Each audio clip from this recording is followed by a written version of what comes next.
Hey cousins, welcome to Brown Liquor and Bad Ideas.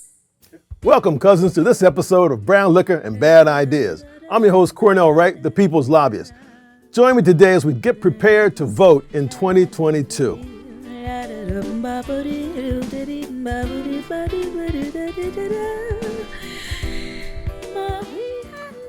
So, cousins, as you recall, maybe you don't, but let me tell you about it. Thomas Jefferson, one of the writers of the Declaration of Independence of the United States of America, one of the founding fathers, one of the early presidents, that whole thing.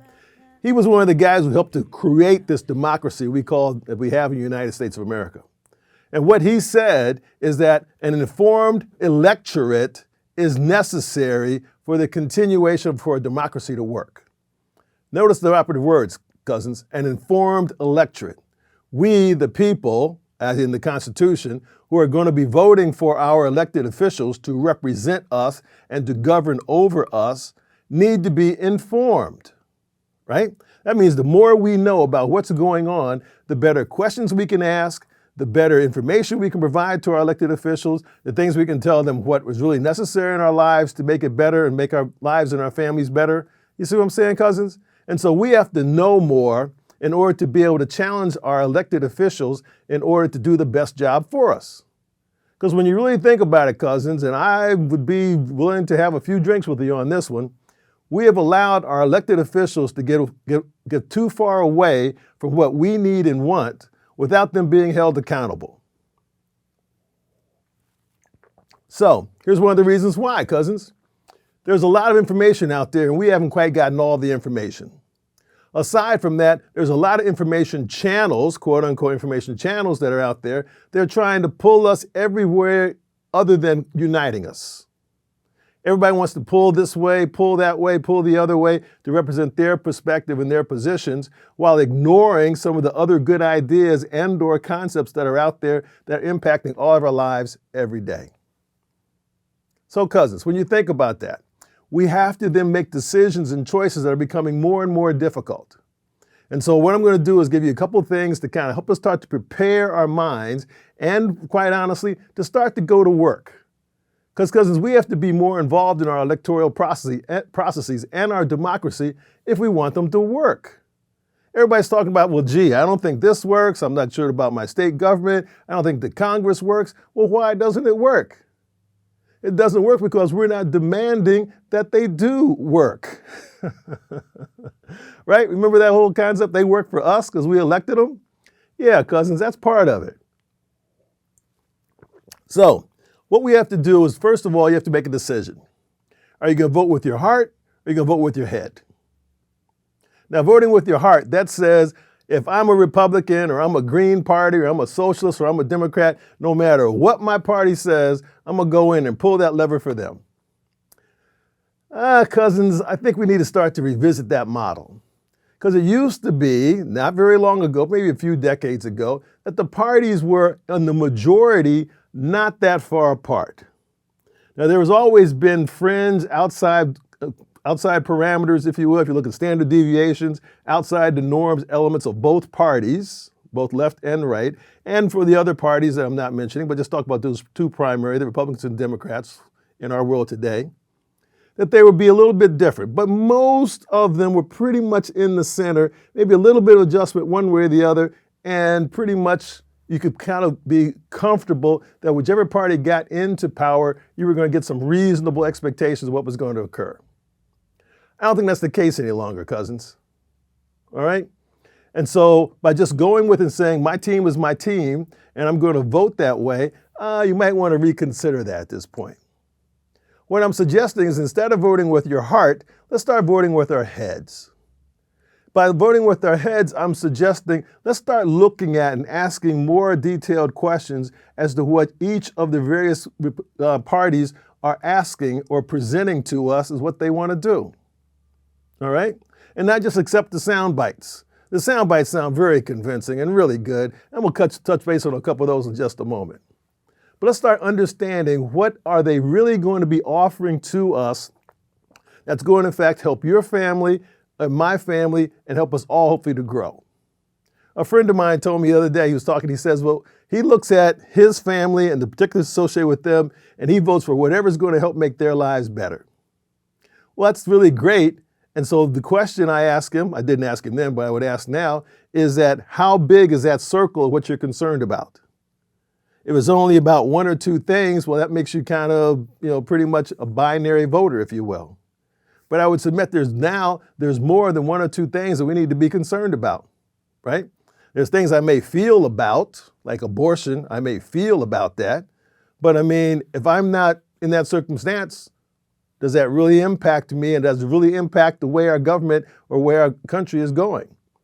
Because what unfortunately happens, cousins, is you may want one concept or one idea, but there's a whole bunch of other things that you may not like that comes along with that party's platform and positions, right? Based upon those other elements that are within that party or organization who are fighting to get their positions on the platform. So you have to look at the entire platform, cousins, not just one off item, i.e. considered single issue voters, because there's more to it. There's more to it that impacts your life.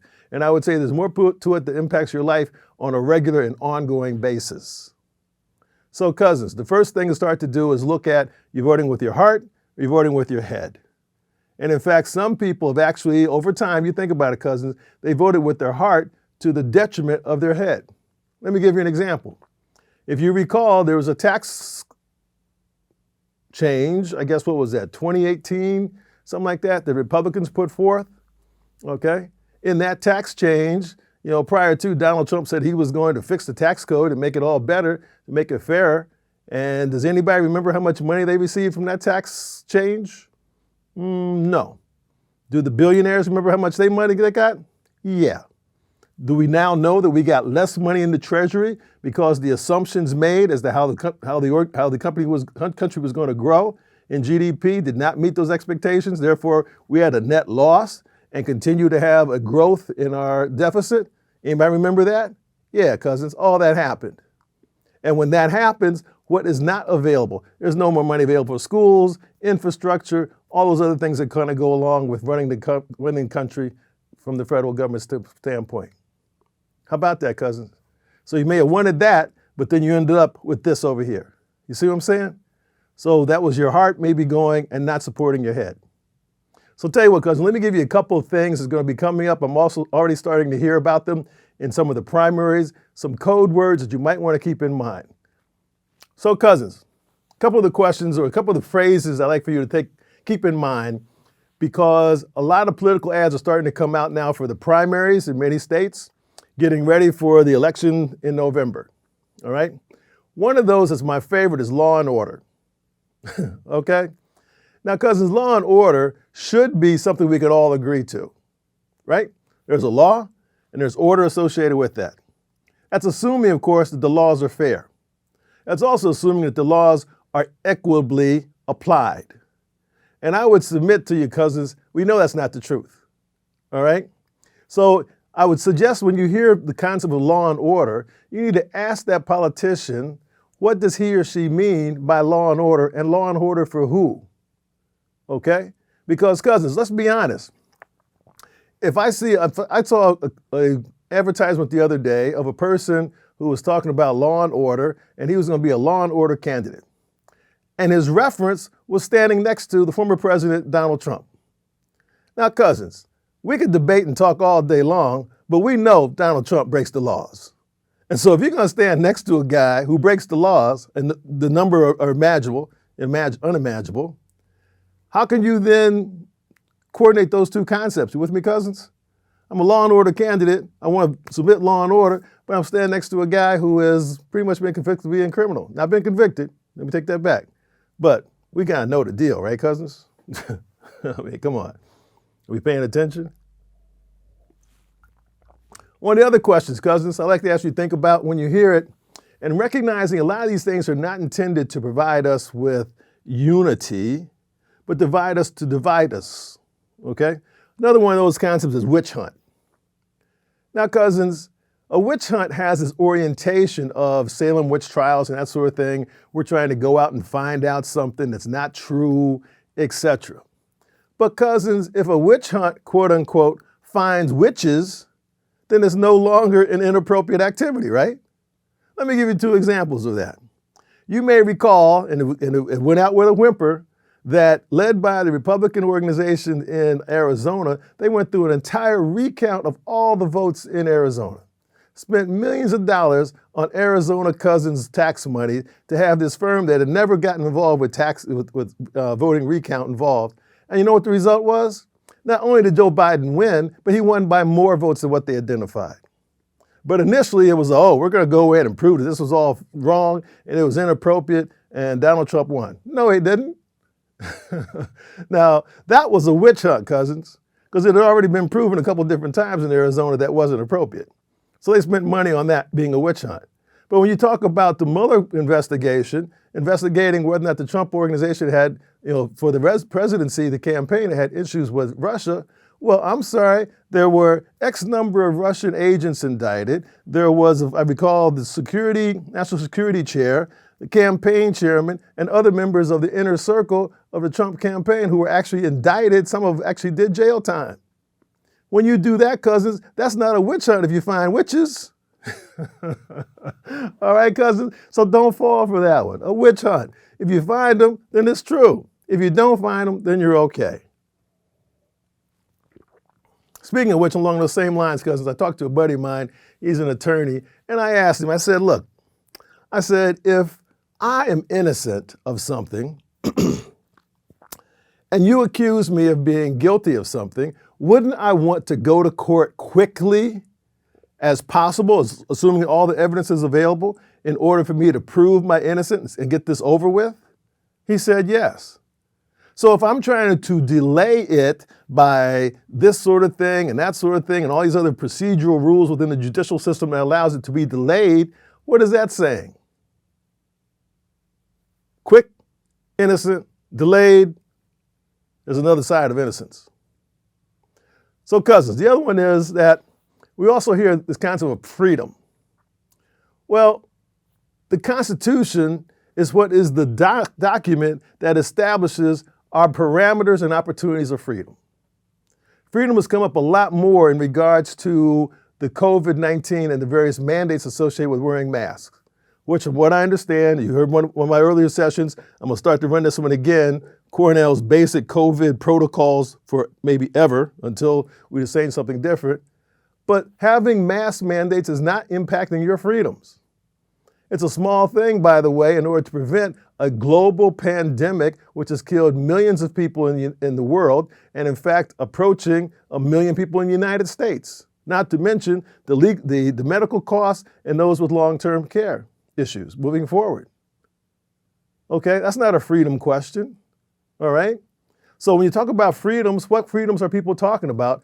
Ask that question, cousins. Don't just fall for, freedom. Well, yeah, we all have freedom. Has anyone not been offered the freedom associated with the Constitution? The answer, I think, is no. That's not true. So as a result, what freedoms are they talking about?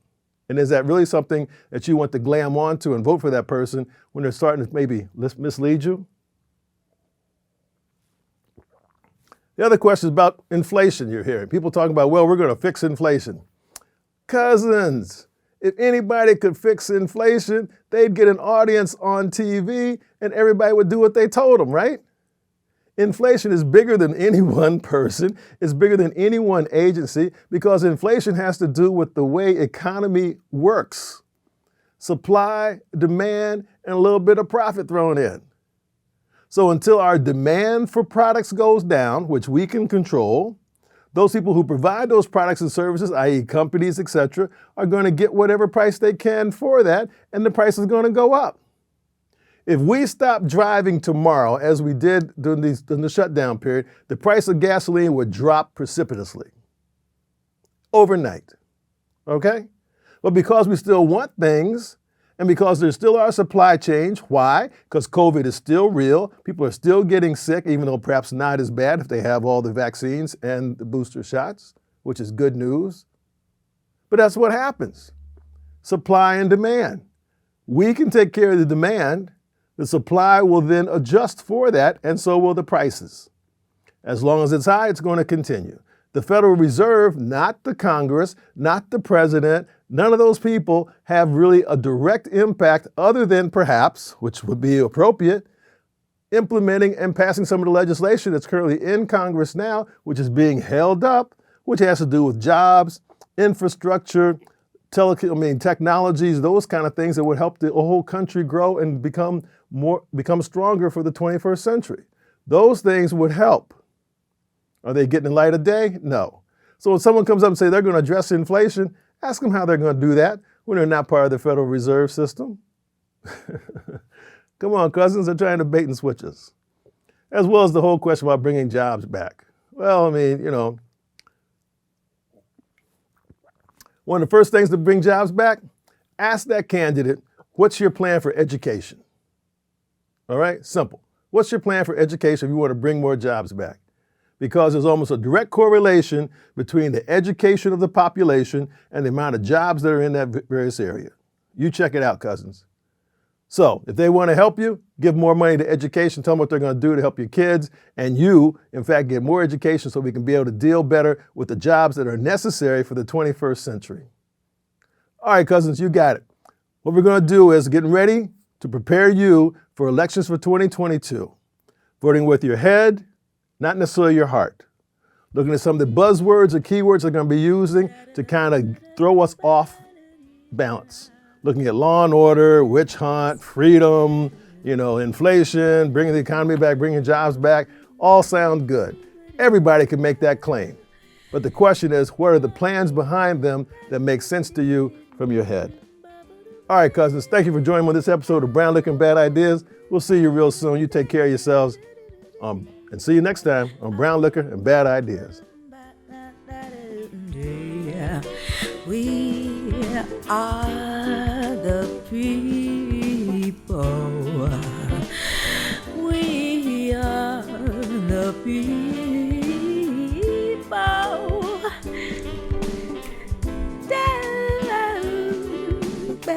Brown Liquor and Bad Ideas is intended for the participation of responsible adults of legal drinking age who wish to engage in substantive virtual discussions and social drinking for entertainment purposes only. Brown Liquor and Bad Ideas does not advocate the abuse of alcoholic beverages.